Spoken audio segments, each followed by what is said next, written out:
Hi, I'm Laith Matthews, and this is assignment number 4 for PIDP 3260 with Joanne Mills, and it's evaluation strategies. I decided to do my report on the 1 minute paper technique.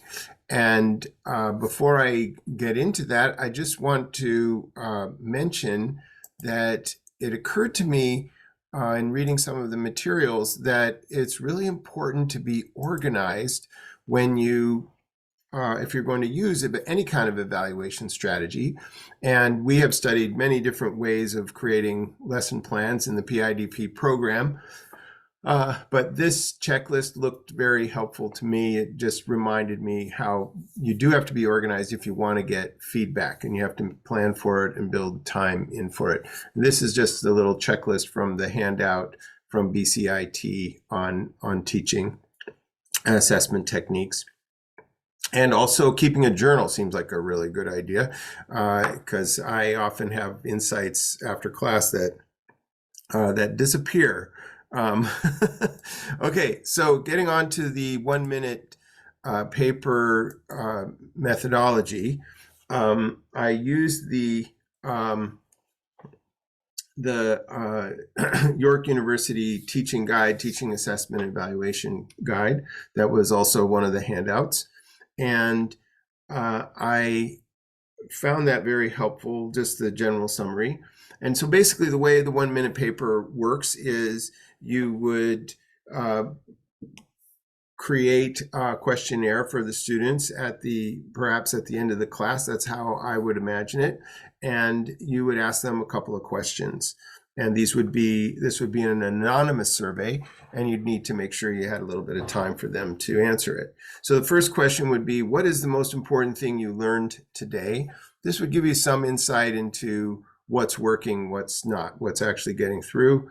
So maybe it has something, it'll let you know which part of the lesson actually landed with the students, and you might be able to decipher whether that was because of the group work or the lecture or class discussion or the video. Who knows what you were doing in that class.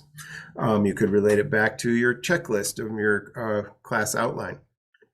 Now, I don't think I would use this, what question remains uppermost in your mind. That might work, but I probably would borrow from the muddiest point. And again, I wouldn't necessarily say, what is the muddiest point for you today? I would probably phrase it more like, what was the most confusing idea we discussed today? Or what would you like to explore further? And the reason why I wouldn't say muddiest is because culturally, who knows how muddiest would be interpreted or understood with students who are predominantly foreign students in my class. Another possibility that Brookfield brings up is a possibility that you might ask a question like, what was the most poorly explained idea covered today? And that would be also, I think that might discourage some students from giving you feedback because they would feel like they were criticizing, and that might not be something culturally, or they might be afraid that there would be repercussions to saying something like that. So pros and cons. The 1 minute paper, it doesn't necessarily give you direct feedback about your teaching. You'd have to reconnoiter it to decide what feedback there was. I think the critical incident survey is a better methodology for that. After a few classes, perhaps you could ask some questions, but I think it's a good way of just going back and forth, and I think any of these methods would be useful.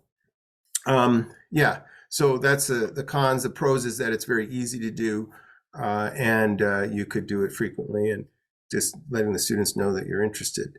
That would probably be something they could do. So that's my presentation on the 1 minute paper, and I hope that it was good for you.